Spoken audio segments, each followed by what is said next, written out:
Como colônia, vivemos o ciclo do pau-brasil, do açúcar e do ouro. Com a vinda da família real portuguesa e a independência, nos modernizamos. Mas a economia continuou baseada em latifúndios, exportação e trabalho escravo. Um ano depois de abolida a escravidão, veio a República e o ciclo do café continuou até a crise de 29, que atingiu o mundo todo. O Brasil se recuperou e se desenvolveu com Getúlio, Juscelino e o milagre econômico. O sonho foi interrompido pelas duas crises mundiais do petróleo que levaram à crise da dívida externa e à alta inflação, problemas que continuaram na democracia. O primeiro presidente eleito em décadas não assumiu. O vice não tinha a mesma legitimidade. O que poderia salvar o Brasil da inflação, da recessão e de um novo golpe? Que eu tinha quase que certeza que eu era um presidente da República, daqueles que o Brasil tinha eleito, destinados a serem depostos, como tinha caído o Jânio Quadros, como tinha caído o Getúlio, quando falharam todas as soluções. Tancredo Neves foi o presidente eleito, mas não assumiu o cargo. Não tinha grande penetração na grande mídia nacional, não tinha apoio de grandes grupos econômicos e não tinha partido político. Não tinha participado da organização do plano de governo do Tancredo. Não tinha escolhido nenhum ministro de Estado, não conhecia ninguém. Além disso, no primeiro ano de governo, os indicadores econômicos não melhoraram. A primeira tarefa de Sarney foi de gerar legitimidade para o seu próprio mandato. A legitimidade dependia do aumento da popularidade do presidente. Isso só com um milagre, como o fim da inflação. Sobre plano de estabilização. Há uma divisão clássica entre plano ortodoxo e plano heterodoxo. O plano ortodoxo é aquele que pretende resolver o problema da alta inflação, reduzindo a demanda, né? Era usar os instrumentos clássicos, ou seja, a taxa de juros e uma política fiscal contracionista. Não dava para você fazer um ortodoxo. Eu não tinha condições políticas de fazer isso. Eu também tinha a perfeita noção que se eu adotasse um programa da fórmula ortodoxa, eu inevitavelmente estava fazendo aquilo e o Jango tinha feito todas as coisas erradas para ser deposto, né? E nesse momento ninguém sabia o que é que poderia acontecer. Havia gaviões dentro do governo Sarney, havia golpistas dentro do governo Sarney. A única força organizada capaz de tomar decisões naquele tempo era as Forças Armadas.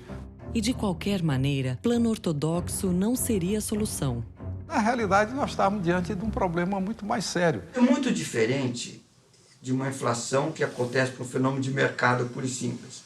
Então, nós tínhamos desenvolvido o que nós chamamos a teoria da inflação inercial. Quem teve a ideia básica original foi o Mário Henrique Simonsen, num trabalho de 1970. Nós percebemos que um elemento crítico da inflação brasileira era a indexação. Em 1964, criou-se um sistema de indexação generalizada baseada na correção monetária.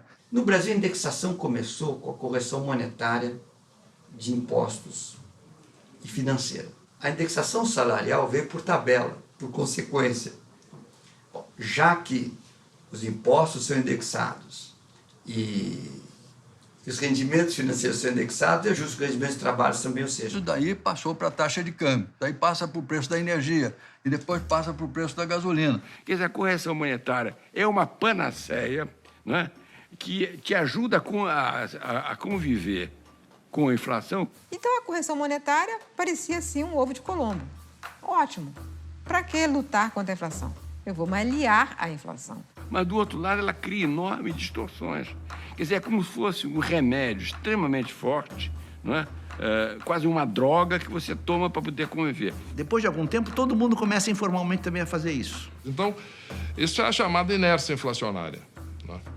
o que eles chamavam de inflação inercial, ou seja, que a inflação se repete pela memória das pessoas que esperam que você vá ter uma nova inflação, um aumento de preço. Se no teu caso de salário, eu reajusto o preço.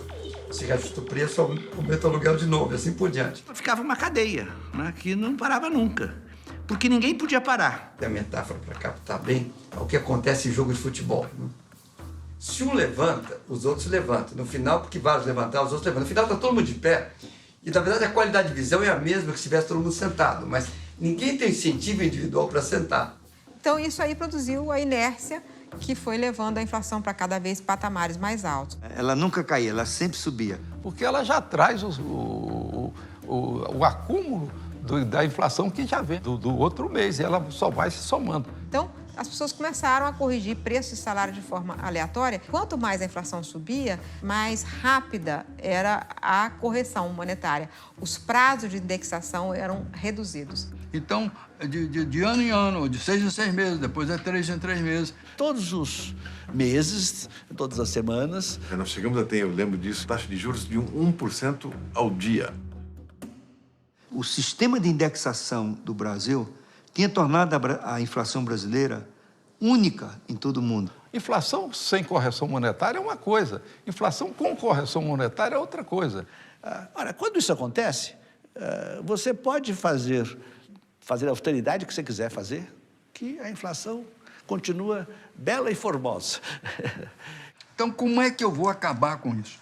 Bom, eu tenho que acabar com o sistema. Eles haviam feito no Israel um programa desse de heterodoxo e que eles estavam tendo resultados. Então foi o Pércio Arida, foi a Israel. Em 85, eu vi como é que foi feito o choque heterodoxo lá, teve sucesso no caso israelense. É um caminho que, curiosamente, o Chico pensou aqui no Brasil. O que o Chico Lopes procurava com o choque heterodoxo era o senta, era alguém que gritasse senta coletivamente. Esse alguém do Estado. E fizemos, então, um plano cruzado, que tinha essa destinação, quer dizer, de resolver, através de uma fórmula heterodoxa, o problema da inflação brasileira. Vamos aproveitar, nesse momento, todos juntos para reconstruir uma grande nação brasileira. Eu sabia que estava colocando minha cabeça na guilhotina, porque, naquele tempo, enfrentar toda o empresariado nacional fazendo o congelamento de preços era uma coisa extremamente arriscada. Fiquei com muito receio. Nós todos estávamos no mundo sem saber o que ele ia resultar. Não se sabia, ninguém sabia, era uma aventura. E eu lembro que poucos dias antes do cruzado tinha uma história trágica da nave espacial Challenger, que era uma nave espacial norte-americana, que foi lançada com astronautas e explodiu no ar. Depois de um imenso preparativo, e eu olhei aquele negócio da Challenger e falei, vai ver o cruzado. Mas no dia seguinte, um enorme desastre, ninguém vai congelar nada, o governo cai, você não vai ver.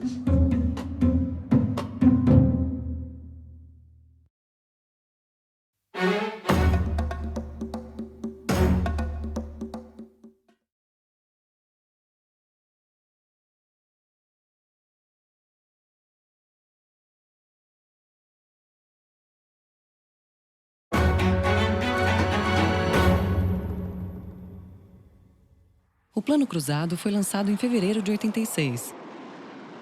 E o que era o Plano Cruzado? Tem que congelar os preços, os contratos, os preços essenciais, as tarifas públicas, os salários, para daí para frente não ter mais correção monetária nem indexação. Se todos os preços fossem congelados num determinado dia, a inflação acabaria.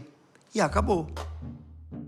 O Plano Cruzado, eu acho que foi um êxito que passamos a ter no primeiro mês, segundo, inflação zero, e a inflação muito baixa. Inflação baixíssima e até negativa, e o país, naquele ano, mudou.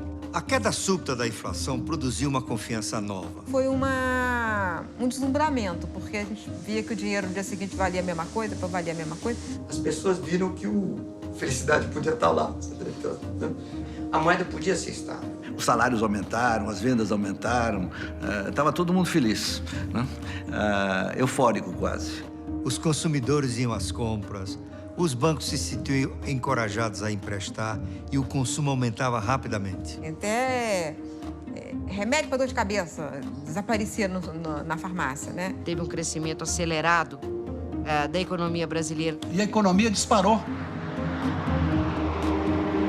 Plano Cruzado, que ele legitimou o presidente da República. Ele afastou do presidente a função de ser deposto.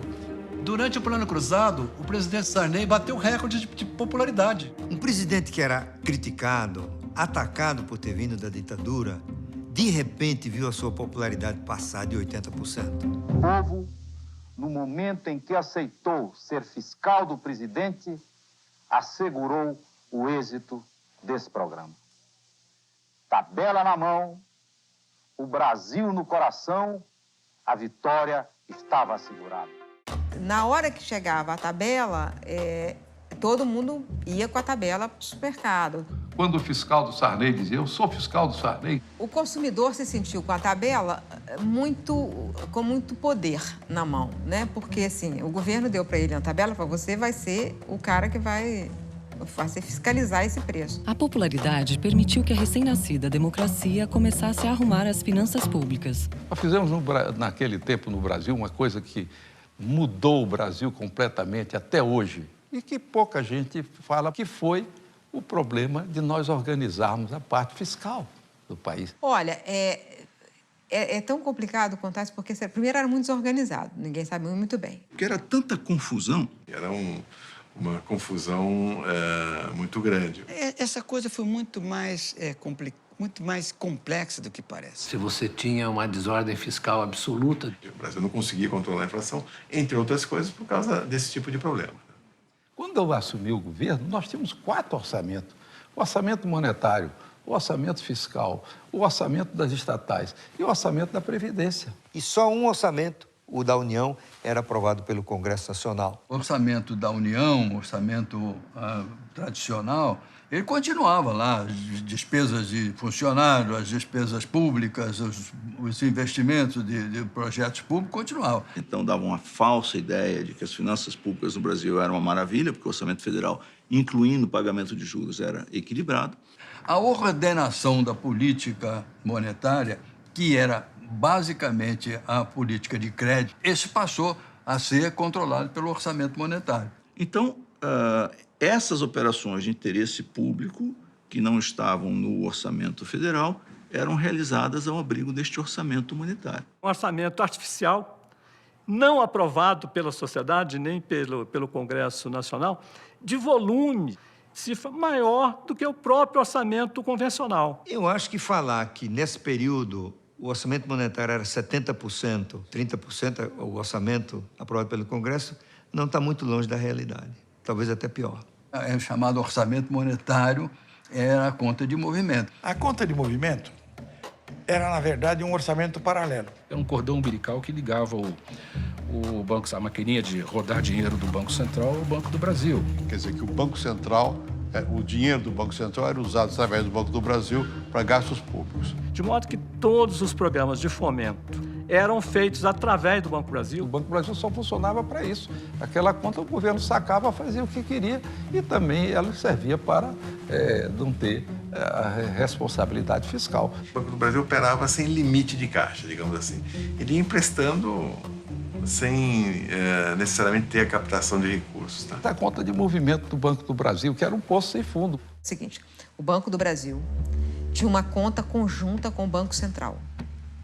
De tal forma que o Banco do Brasil podia emprestar a rodo e nunca cobrar, porque ele fechava a conta dele pegando o dinheiro no Banco Central. É onde os políticos exerciam influência para apoiar a indústria, apoiar o comércio. Se alguém queria dar mais empréstimo para a agricultura, o Banco do Brasil, dá um empréstimo aí.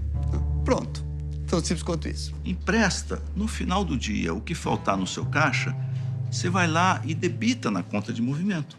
E estava tudo resolvido. As consequências disso eram uma absoluta impossibilidade de fazer uma gestão de finanças públicas adequada, porque vamos lembrar que qualquer desembolso do Banco Central é emissão de papel moeda. Quer dizer, todos esses programas eram feitos através de emissões monetárias. Uma emissão de moeda não é exatamente infinita, mas altíssima, de alimentar a inflação muito alta.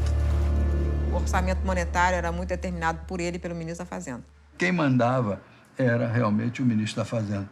O ministro da Fazenda do Brasil tinha poderes de fazer inveja a um rei medieval. O ministro da Fazenda era um rei absoluto. Começa que o ministro da Fazenda é que nomeava o presidente do Banco do Brasil e o presidente do Banco Central. Autorizava a expansão de empréstimos do Banco do Brasil e do Banco Central, e esses subsídios não eram aprovados pelo Congresso Nacional. Sem dúvida nenhuma, o ministro da Fazenda tinha um poder maior do que o Congresso Nacional para a realização de despesas, por exemplo.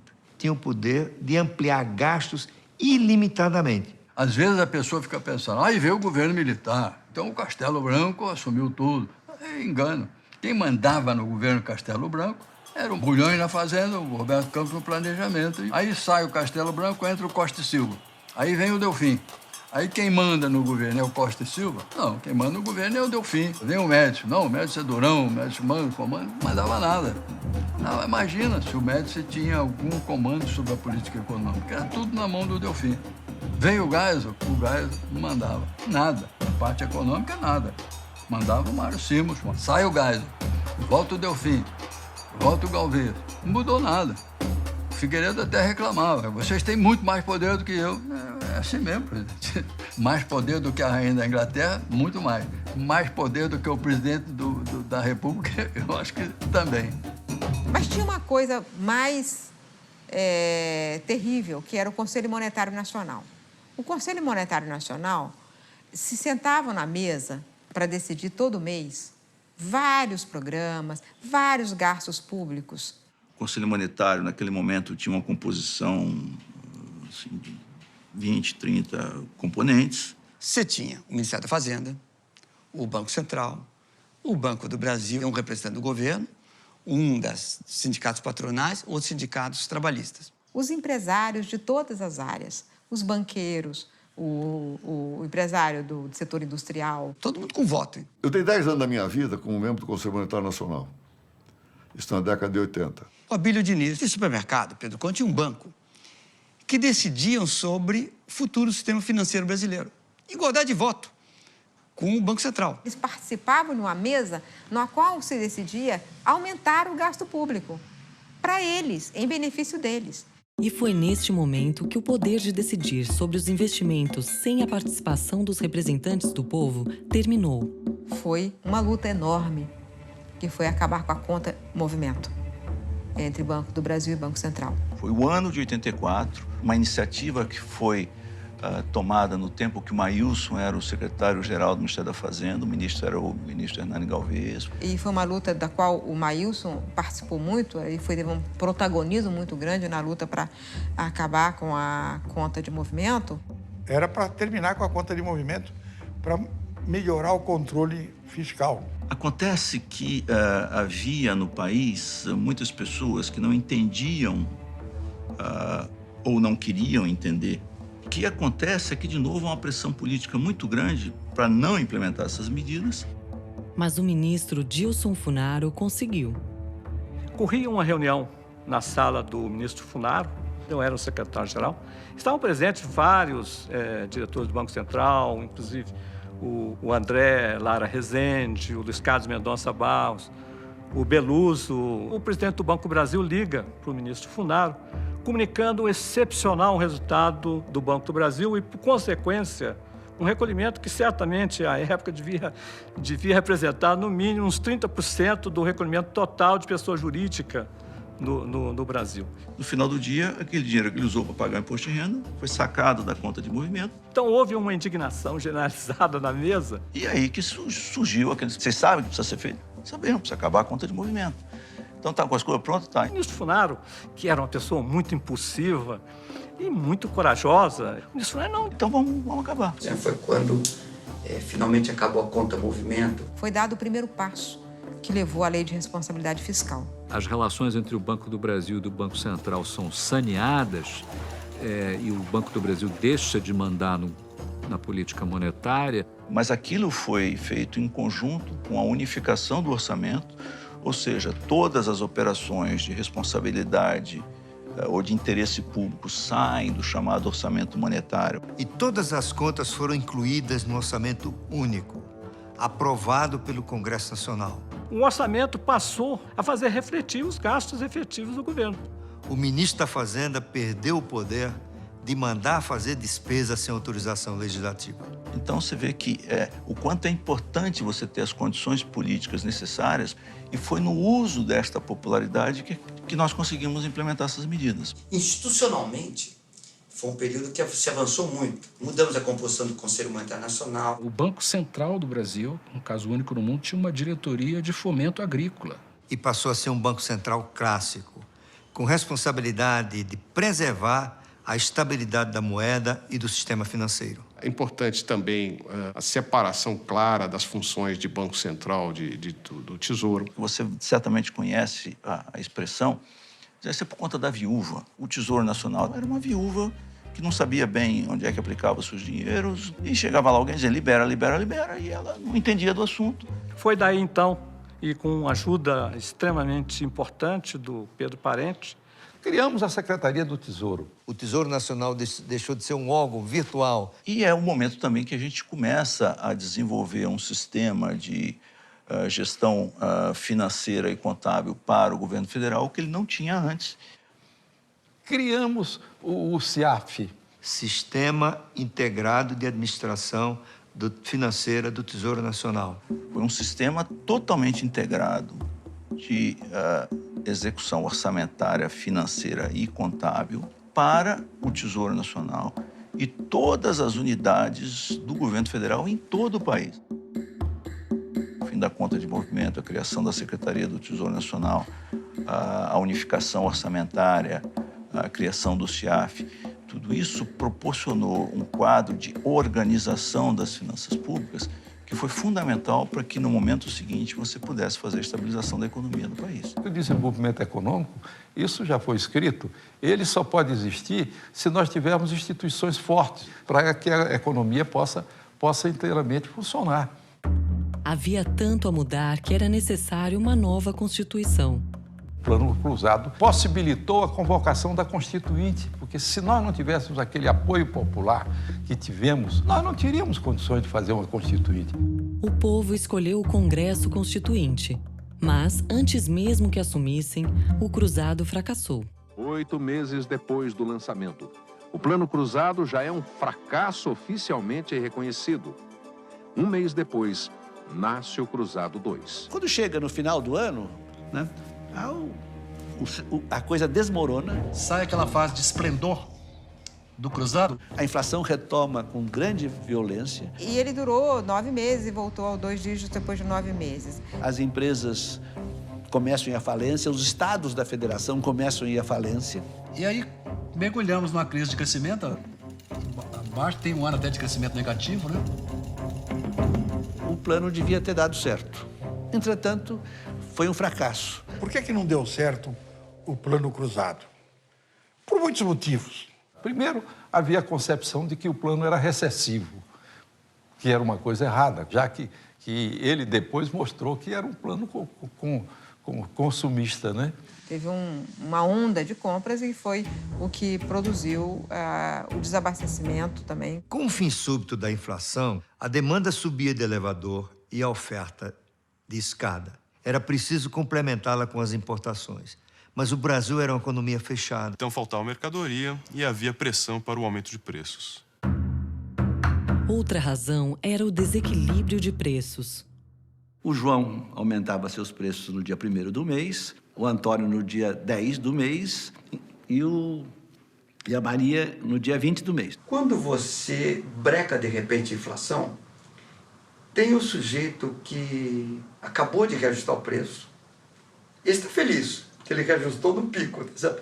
O outro que ia reajustar, mas não teve oportunidade de reajustar, esse pode quebrar. Então, ficaram desequilíbrios de preços relativos importantes que depois teriam que ser corrigidos.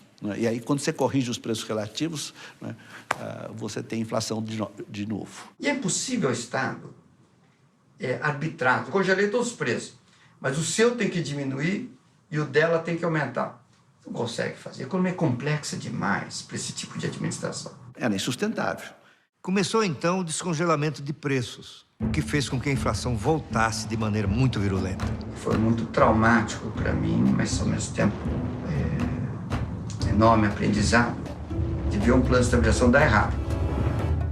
A lição é o seguinte: quem te dá o ok para fazer estabilização é um político que tem um projeto político. Quando você pensar em estabilização, pensa no plano econômico, pense no plano jurídico e pense no plano político.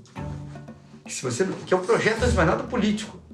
O plano havia fracassado, mas a democracia era consolidada.